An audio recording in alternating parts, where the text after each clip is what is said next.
Hello, welcome back to another unboxing. Today is the most special of special unboxings because it's Resident Evil 2 Remake Day. Yay! So, we're unboxing the collector's edition because, you know, otherwise what's the point in unboxing it? There's a funny story behind this, sort of. This is actually a surprise gift for John. It's a belated Christmas present. John's a big Resident Evil fan. He was only saying the other day about how when he was a kid, he's older than me, so he actually was old enough to play Resident Evil 2 when it came out, and how at that time, the only games he actually had for his PS1 were Resident Evil, Resident Evil 2, and Final Fantasy 7. So he's very excited about this, but he doesn't know I've bought this. So by the time this goes live, hopefully he's home and he's seen this. But I shouldn't have got it. The day I paid for this was the day before I crashed my car and I had to get a new one. So that was pretty poor timing, but nonetheless, it's here now. We're gonna unbox it. Let's stop chatting. Let's try and get it out. It's actually a lot larger than what I anticipated it to be. So, I don't even know if I'm gonna get this in frame. I need to learn how to use cameras. Here we go. There's the big bitch. There we go. It's actually quite a nice box. So let's just observe. So all of this, the glossy bit you see here is a massive cardboard sleeve. I don't particularly like that. Honestly, every collector's edition I've ever had where it's come in a sleeve like this, I've ended up tearing it or I end up squishing it, creasing it, and I try to be as careful as possible, but it just doesn't always work out that way. So I'm just going to take the sticky tabs off and hopefully it should just slide on out. So let's just... There we go. Like a glove. So on the back, sorry about the reflectiveness. On the back it has all the information that you would have seen online. So it tells you about the downloadable content, the costumes, the figure, the keys, the CD, the game. And it has it in the various different languages within the EU region that it's supplied to. So let's just pop that to one side, preferably not in the cat food bowl. Now this box is actually really cool. So it looks like one of your storage chests, which is pretty cool, and it's got the Raccoon City Police Department logo or emblem, should I say, badge at the top. And it's a nice sturdy box, a very nice sturdy box, and the parts that should look metallic kind of do. It's very hard to show you in this lighting, but these bits here look kind of metallic, and that's cool. I like that a lot, and it's very weighty. So, ooh, does that come out though? Oh my goodness! Oh, and it's got little drawstrings. You probably can't even hear me because at this point I'm just behind the box. So I'll try and. There we go. Let's try and do it this way. So that's pretty cool. Ooh, it's an envelope. Oh, it's an envelope, everyone. Ooh. Oh, okay, so that's got my DLC thingy in it with my code for the costumes. Ooh, what's this? Oh, is this the map? Oh, that is so cool. Does no one else think that's really cool? Ah, I like this. Oh, so already this is my favourite collector's edition. Oh my goodness, I haven't got enough arms and my sofa's not big enough. Right, so... Hi. Okay, so here we go. You've got the... Okay, so that's just like a schematic of the front part of the building with the various parts you can go to. And then on the back, it's actually got like the blueprint style, and it's even got a little message in the bottom corner here. What does it say? I can't read. What does it say? Okay, we pray that this new police station shall be an everlasting symbol of peace for all of Raccoon City. Well, the best laid plans. The sentiment was there. So that's awesome. That would look so cool in a frame, or it'll probably just be better off staying safe and snug inside the secret envelope. All right, so I'm gonna have to put the box out of the frame slightly. Let's take the first thing off of the top, which is... Oh my word, okay, alright, oh, it's velour, it's like a... I like velvet, but I don't like velour. I know, I'm strange. I've got to try and carefully take this out of the box without bending and breaking and splitting anything. Oh, is this even meant to come out? Sure. Ah, there we go. Oh, it should have just slid out. Okay, so in that velveteen tray, we have what I can only assume is the art book. No? Yes, sort of? I don't know, it's hard to say. Alright, let's just show you the front of it first. And then we'll open up to like the first page. I doubt there's anything spoilery. It's more of, I've just got like mementos and stuff, so we've got like an investigation board. I think there's like dossiers and stuff. Oh, you've got like a film reel. That's pretty cool. So it's interesting. I'm not too sure if I'm too thrilled, but then I suppose what kind of artwork can you expect from this particular style of game? Very dark palette, very gloomy. There you go, there's the poster in a more manageable size. It's kind of like storyboards. Oh, but then you have got some close-up detail of like puzzle components. That's cool. Okay, so I think that's what I'm going to assume that's the art book. We'll put that one to one side. Underneath the art book, we have the Holy Grail itself. We have the Steelbook edition. Ooh. Okay, should I take the plastic off?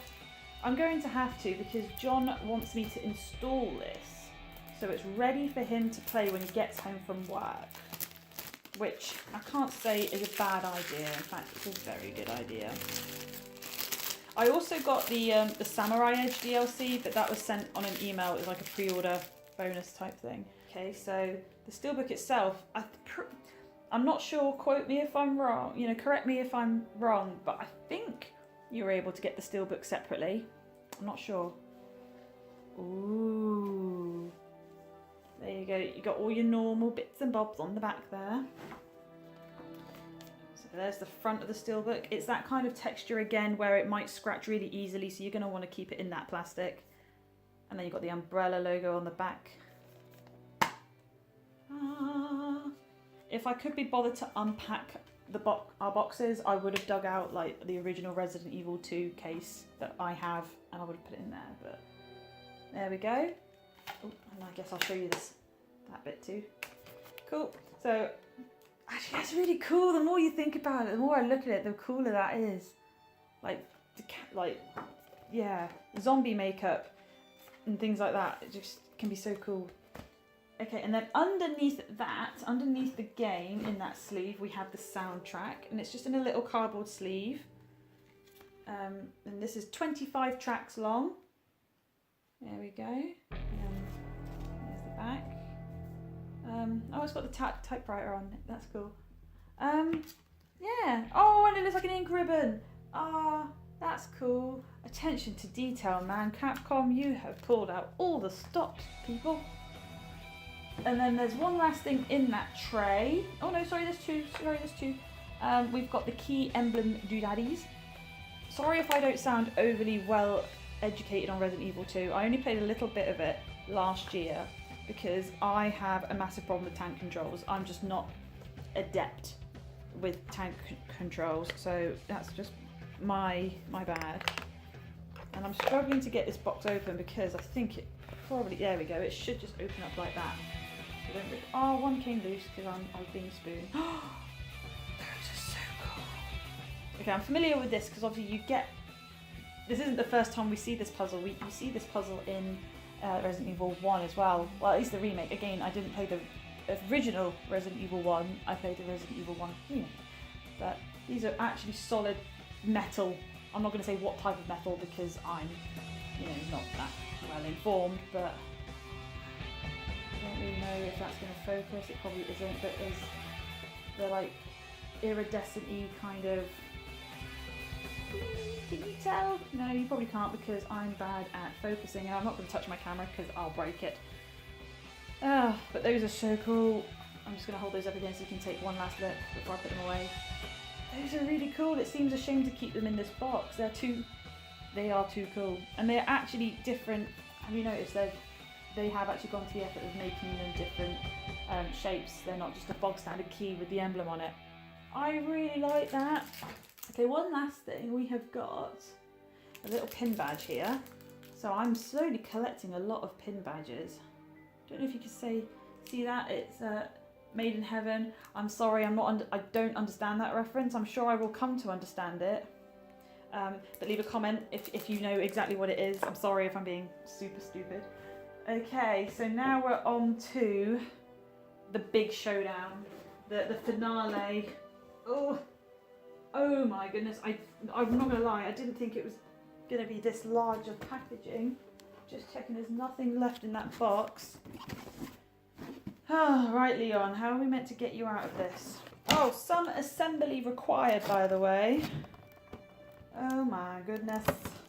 So it comes in that, this is the trouble, this is what they don't show you in the real unboxings, like the official unboxings. They don't show you the pain in the ass packaging it all comes in. Because I didn't get a chance to unbox it, but I actually bought the Darksiders 3 Apocalypse Edition. And I had 4 motherfuckers like this. 4. It took me an age to put them all together. And one of them, I think it was War's Sword, was really hard to put where it was meant to go. And Fury, she didn't want to go in her stand. The easiest one was Vulgrim, because they actually put him on a little clear stand, so it looks like he's floating. Anyway, I digress. I'm just trying to fill the gap here whilst I spend an age getting into this plastic. This is the true spirit of an unboxing, people. Wasting 30 minutes getting into plastic. We have Leon. Okay, so let's get that oversized condom off. Doing what appears to be a rather rude gesture. Like, maybe he's making fun of someone. But we need to put his bits and pieces in. Oh no! I lost a torch! We've got an AWOL torch, help!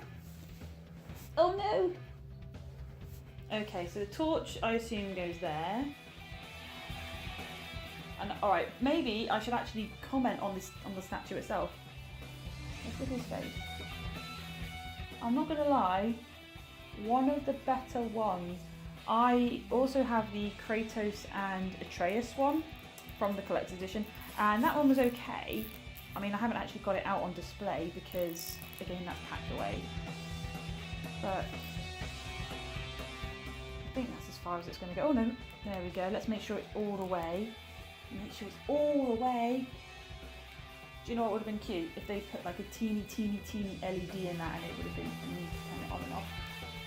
That would have been really cute.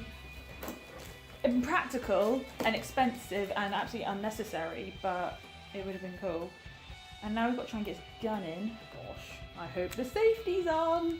So it's a little bit loose. It's not going to fall out, but it's a little bit wobbly. But there we go. He's actually got all his gear. He's not fisticuffing anymore. Now we get to put him on his actual plinth. I'm so sorry if you're like a die-hard Resident Evil 2 fan and you're having to endure my terrible standard of unboxing, but that is just life. It's 2019 where annoying women try and do things in an ill-informed manner without scissors. Finally, we've done it. Okay, now we've got to try and work out which feet go where. Okay, that way. Here we go. Ta-da! In all his glory. They've even gone through the effort of putting like texture on his bum. No, on like the jeans and the trousers and that sort of thing. Yeah. I'm not very good, but you can even see like all the texture marks on his belt and everything. I'm gonna say this is definitely one of the better ones. I just wish that they kept his red-ish hair, his gingery hair.